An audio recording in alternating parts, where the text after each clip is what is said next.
What is your superpower? I'd probably say my creativity. Knowing nerdy trivia.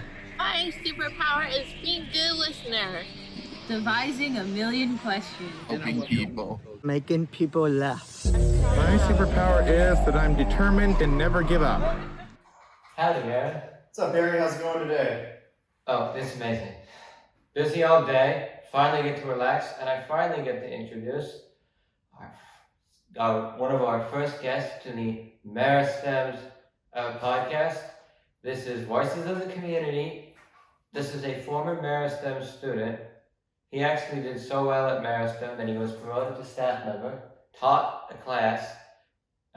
He was actually, when he was still a student, he was in his leadership year. That never existed before he was here. Welcome, Ben Lewis. Hey, everybody. Now, Ben, you were one of the first students ever to step foot on this campus, weren't you? Yeah, I came here in 2016 is when I started, but I did my tour on the campus right there in fall of 2015. I met a bunch of people, I stayed in contact, so it feels like I've been here since the beginning. That's wonderful. Yeah. What's one of your fondest memories from first starting out at Meristem? Fondest memories. I loved my visit here to figure out if I wanted to be part of the community here, and I made a copper spoon. I made a wood candle, and I loved doing the crafts. But I also loved the dorms here. Oh my goodness, they're so nice. I loved having my own room, and that was just all great stuff. Met a lot of great people. I stayed in contact with them. I still do, because community, man. Now, the moving into the dorms didn't happen right away. You were a day student for a while. Yeah, so I lived in Granite Bay, which is 20 minutes from here, my whole life, in the same house, and didn't even know this place was here. Wow. And I was floored, you know. I was floored. I came here, I loved it, and commuted for 1 year, and then I came here and lived on the campus in my second year, and while I was doing a farm apprenticeship for my fourth year anyway. So you were here for 4 years? 4, and then I worked here for a year. Right. Wow. So how did you, what made you move into the dorms versus being a day student? Was it the commute? No. No, 20 minutes, no highways is fine. Mm-hmm.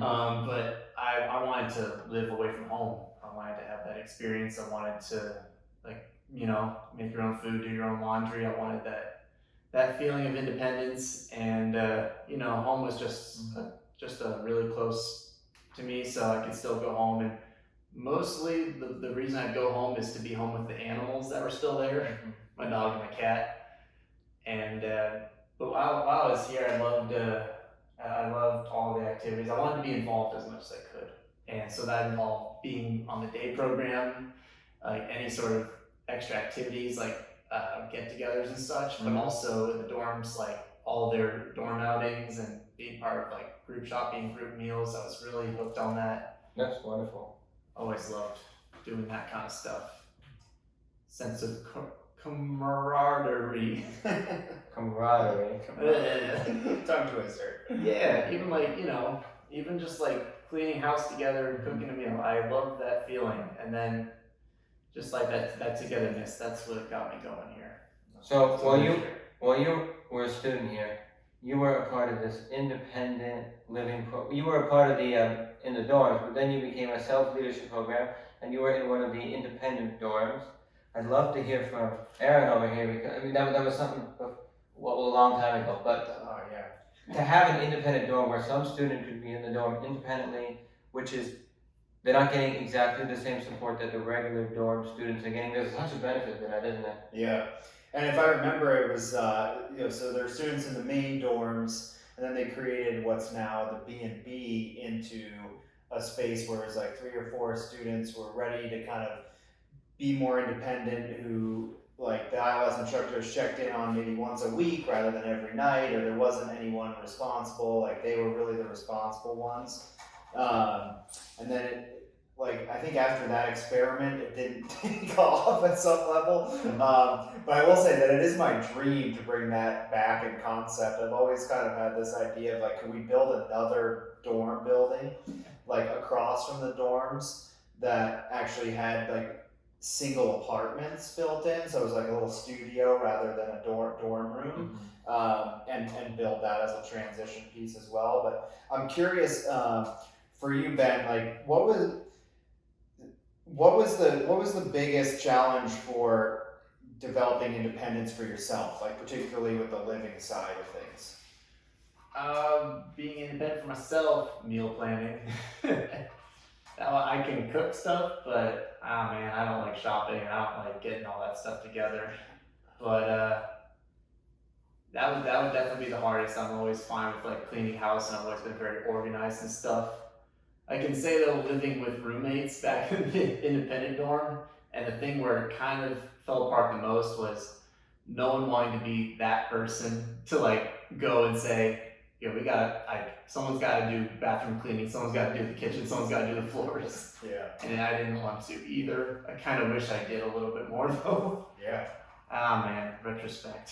What's the hesitancy in that? Just like, I think one of the big things that Harry and I want to try to shed some light on this podcast is like the working world, but then particularly the world for someone who has autism, someone who is navigating life with that diagnosis. And what can you take people into the mindset of like, hey, you're living with a group of people and no one wants to confront each other on, hey, the bathroom's gotta get clean or something. I can just say this about us because every autism diagnosis is individual anyway, but all three of us, there were two other guys in my dorm, and we were all quiet. We all just kind of let it go, and that was a trouble, man. The trouble of you just don't want to come out. You don't want to tell people that they gotta do stuff, or we have to do stuff anyways. Mm-hmm. And it's a group thing, man. But I wish I had, Is it like you're too nice, or is it too nice and not wanting to create confrontation at some level? I didn't want to displease anyone. I didn't want to offend anyone. And if that meant keeping silent, so I did. For me, because I live with my friend of mine, so when we have an argument, we have an argument, but it's literally an argument. We're kind of like an old married couple, I like to say, but we'll do it, and it'll actually work. So he'll say, my roommate will say, hey, can you actually just, I need you to take out the dishes. Or I might say something like, take out, and he'll say, well, don't tell me what to do, because none of us are actually, I'm like, but you didn't start the dish, it's been a week, you didn't start the dishwasher, I finally started it, now you've got to empty it, go on. Or he'll be like, why haven't you, we'll just tell each other what we do, and maybe there'll be a little back and forth. But at the end of the day, we're still friends. If you're not really truly friends with the people, or you're barely getting along, that gets tough. Because some of the people that you were living with, I imagine you were like, we were pals. It's actually funny. It was really hard to get connected. There was one person in my dorm, anyways, and I was really hard to get connected with them. We just seemed like, in my mind, just total opposites. Mm-hmm. But then somehow just being stuck in the same situation, and we really bonded during times of like, oh, we don't want to get this done. But then it's so weird that we actually turned out to be pretty close at the end of the year, funny enough. So I'll ask you one more question before we move on from this topic. What would you say would be just from your experience in that dorm, would be the number one, I don't know, messiest area, or just area that you were like, what was the biggest issue? That dishes were never done? Or? Yeah. Did you have ants or bugs because of it? No, but I just get bothered by even just the pre-steps of that, like crusted on dishes. That would bother me. Yeah, because before my current friend, I lived with people that were like that. Hey, let's talk independence. So another thing that you should know about Ben, he did 4 years. I think it was maybe midway through your third year and into his fourth year, he and another Meristem student would love to have her on the podcast, a former student, you did the leadership year. And in the leadership year, one thing they did was they did a social enterprise running a cafe on Friday nights, like a social, so it would be like mocktails and different, how was that? That all happened during the fourth year, yeah. That was Friday evenings.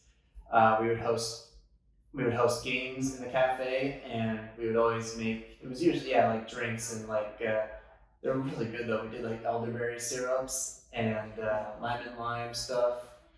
Really just like simple syrup mixture drinks, and we'd sell some baked goods also. It was just really chill, because it was students only, barely any outside people came over, but students loved it. They came over and they brought their board games and like Nintendo DSs and stuff. We were just having a ball, music on all the time. It was really fun. I'll admit though, like on Fridays, sometimes you just want to stay in your dorm and just like relax from the week, And it's not like it was paid work or anything, but you get down there, it's like hosting any party, it's work, but the payoff is there. And we all had a good time. One way you got the students to come, cookies, Baked goods, sugar. What? Go on. Let's dive. One thing that and I hit my limit of capacity to deal with people, and I just need Like by Friday an evening by myself or whatever it is. But have you ever I think particularly with autism, I think it's a natural human thing in general, but maybe even more, it's highlighted with autism. Is just the man, at a certain point, I can only process so much stuff around people, and then I just need my own space. Either of you want to dive into a little bit about that? What is that? All the time. Yeah. Every day. Now Ben does an 8-hour workday on Tuesdays, correct me if I'm wrong, and Thursdays. 7. 7 hours. How do you manage that?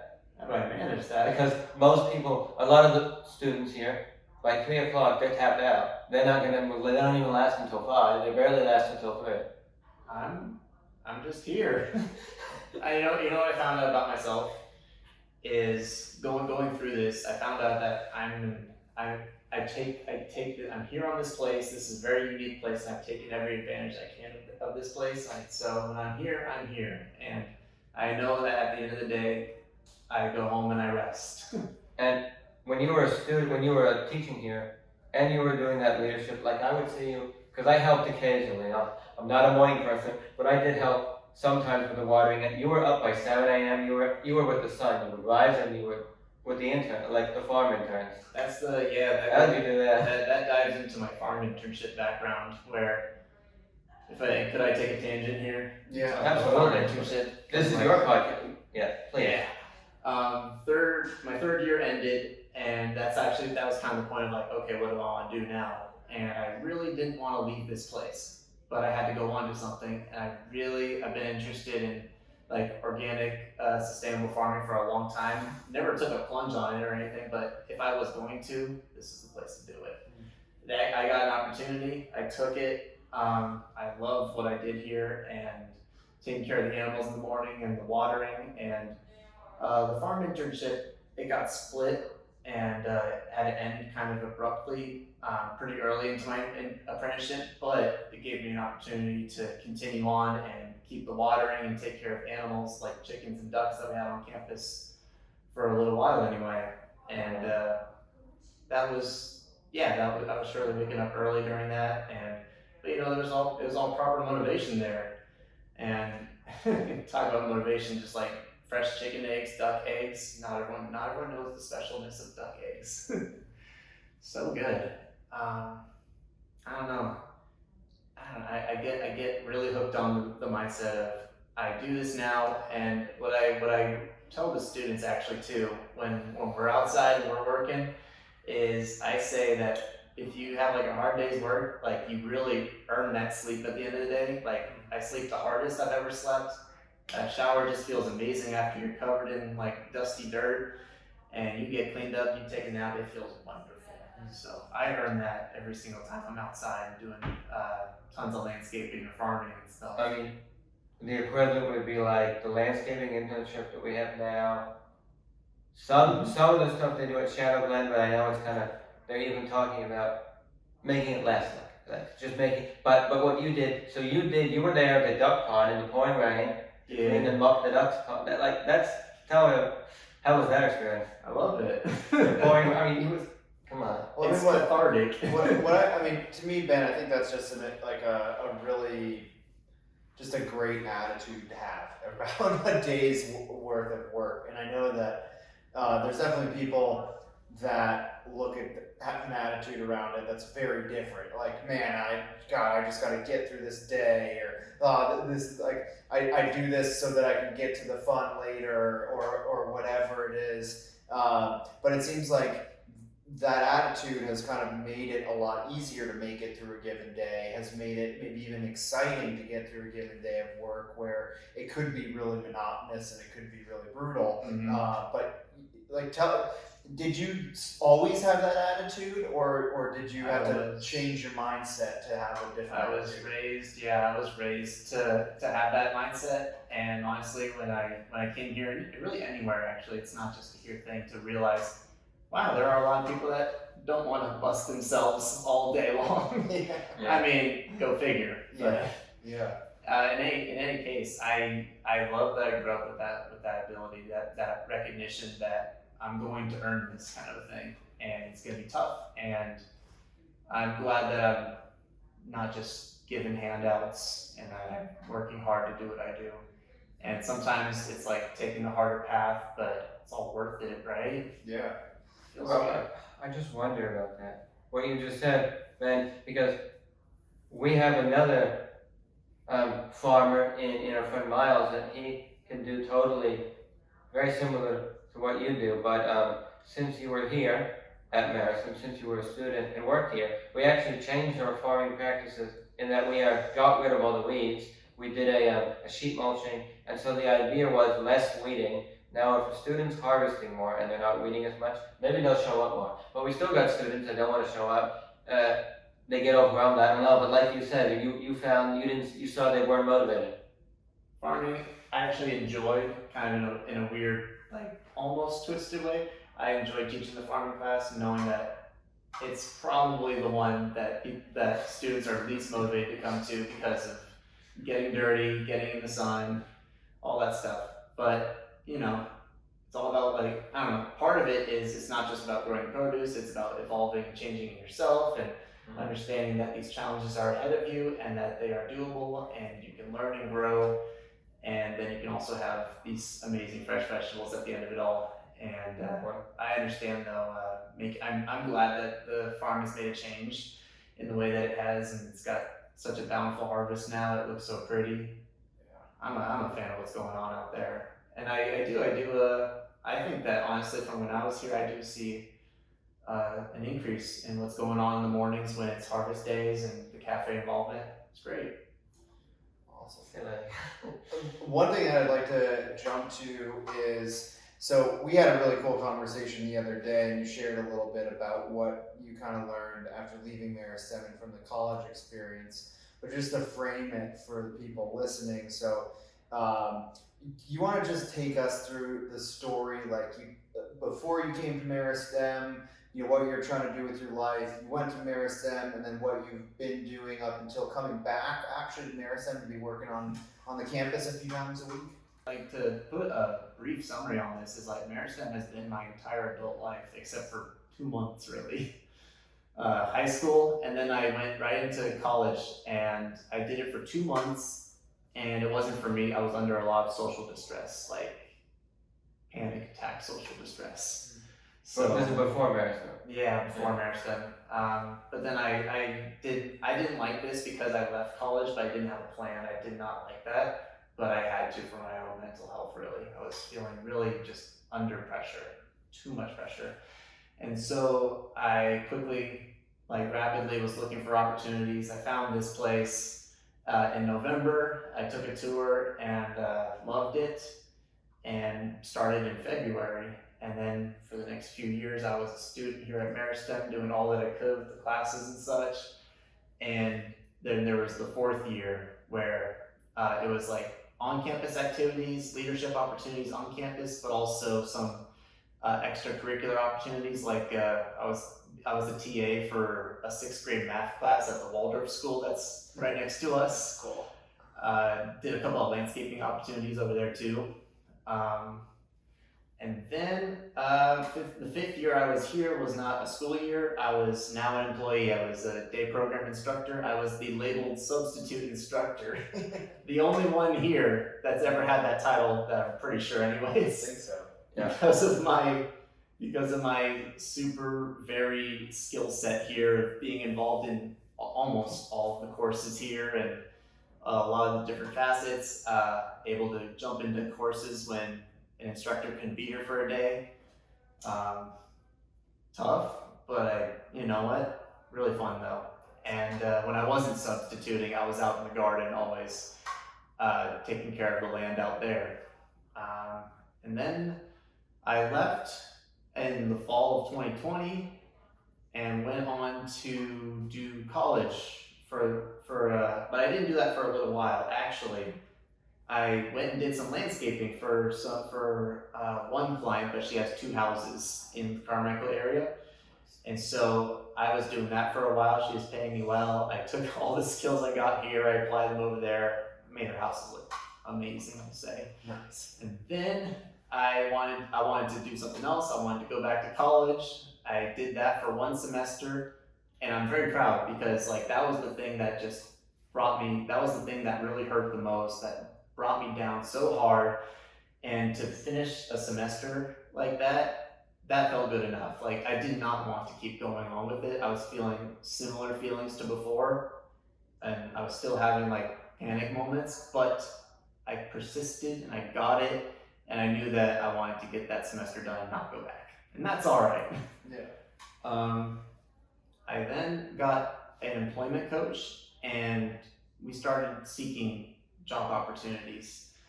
And she's been working with me for a while now, and the thing that we landed on pretty quickly was Salesforce, and that you can get certificates for learning the software suite online. So I quickly took to that, and I'm still going on it, and that is what I'm doing right now, because as of 2 weeks ago, in the middle of June of this year, 2023, I started working back here.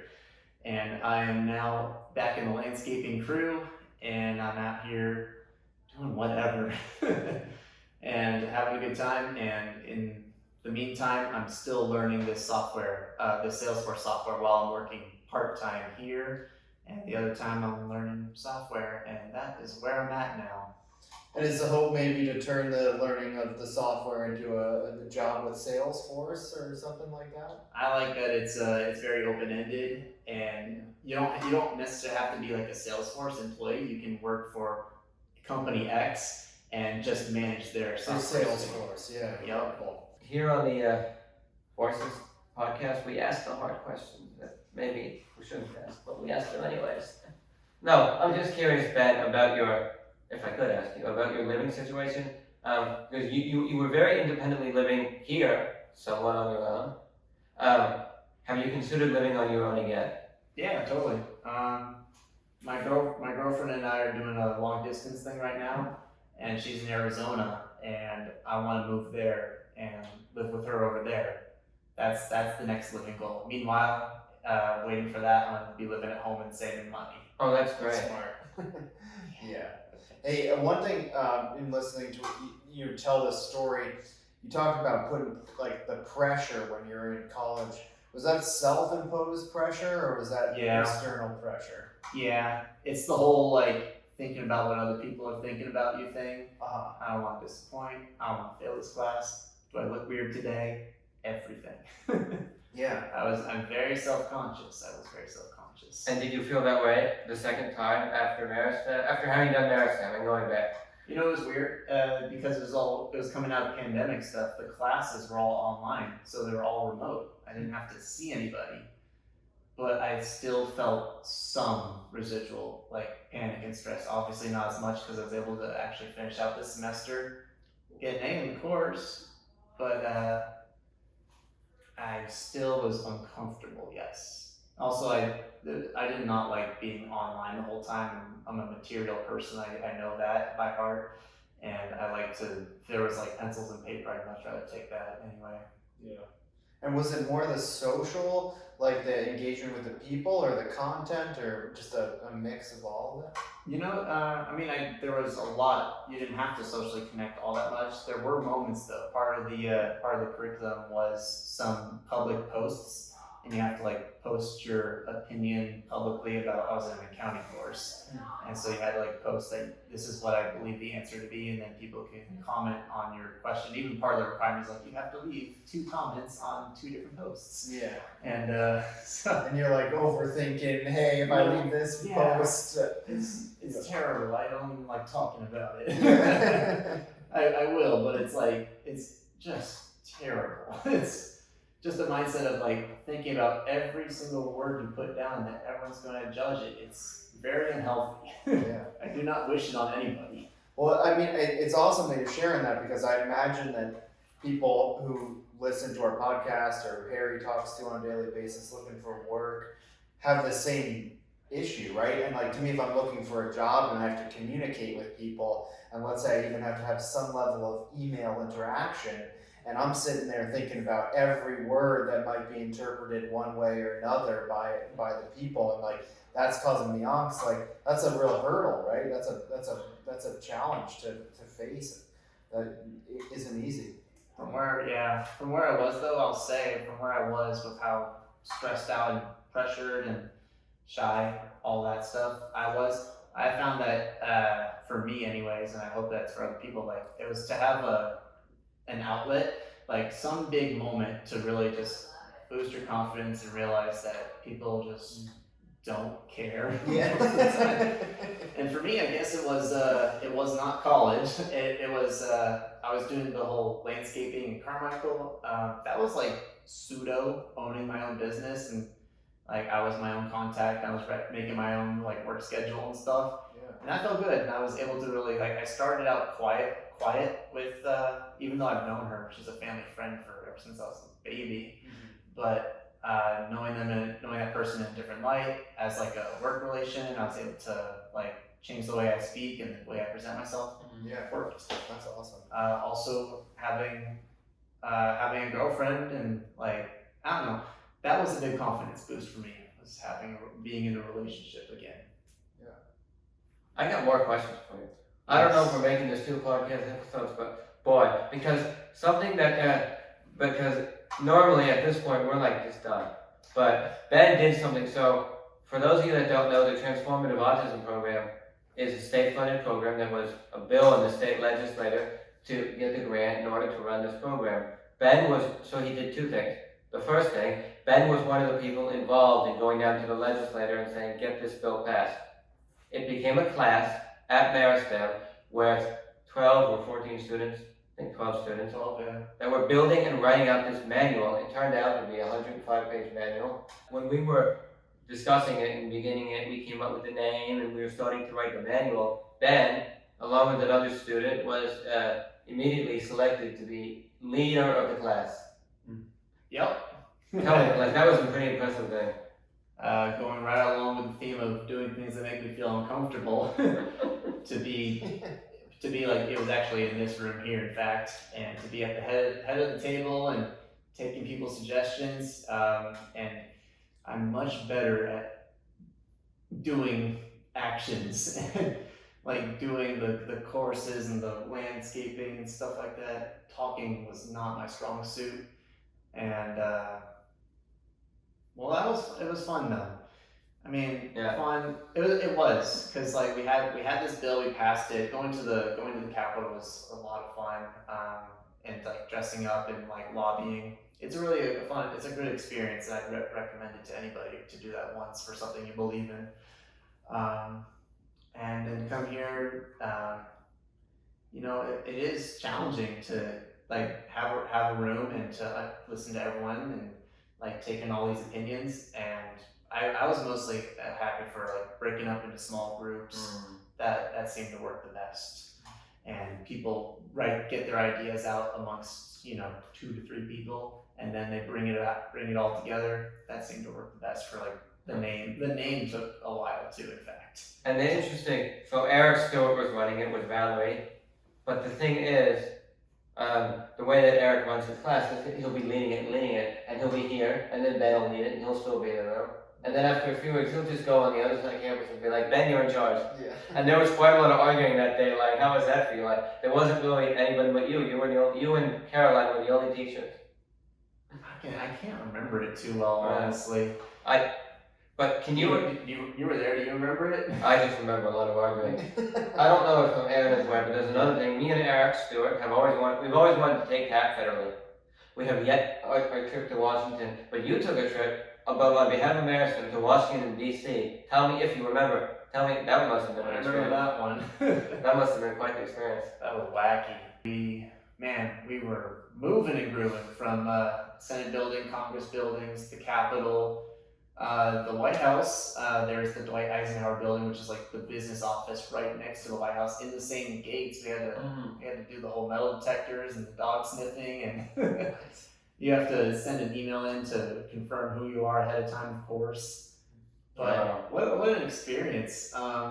Long days, just enough time. We were going back and forth, taxis and stuff, but we would sit down in the rooms with usually the representatives of Congress people and Speaker of the House. We actually did that. We didn't really get to meet many of the Congress and Assembly people, but we did meet Speaker of the House Nancy Pelosi. That was like, I didn't expect to. She came in late, like, oh hi. I was just talking about Meristem. So yeah, it's incredible. Ben's been through so much. To think you could do all of this at Meristem. Meristem.co, Chelsea Sanderson, you could actually do all of this. I don't know what you can do at Meristem, but you should apply because Ben is a living testament in this school. I wouldn't believe it. Harry's a great salesman. But thank you so much for joining us today, Ben. This was incredible. Before we touch out, like, Ben, what are like, because ideally, hopefully, we got a lot of potential job seekers looking at this, maybe even parents who are trying to support their children on the road to their own independence. What are like 2 or 3 big key lessons that you've learned that could be gems for maybe someone listening? When I came here, this place is so unique and different that the saying that like I can be different and that's okay kind of thing. I got so worried about not taking college first and having to move away from that. I got so worried about that, but then I came here and you find purpose, and so that's like a big takeaway for me. What else have I really found here?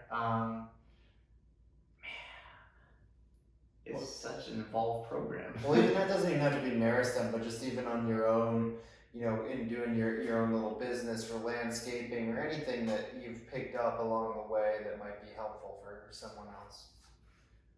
I got so worried about making everyone not like in some like I want to be center of attention, but to like me and to like be okay with me. Not to say I'm okay with people not liking me, but I'm so much like, just don't be self-conscious so much. It's okay to be a little bit, like the whole like I don't know, fear and love as motivators and stuff. I don't think it's a terrible thing to like forego all the fear in something. Yeah. But I'll say that for how far in I was, it was way out of balance. I was way out of balance, and I would come home and be very miserable with myself for some time. So in college or here at Meristem? Both, doesn't matter. Well, thank you, Ben. Really appreciate your time. It's an awesome podcast. Great talking to you.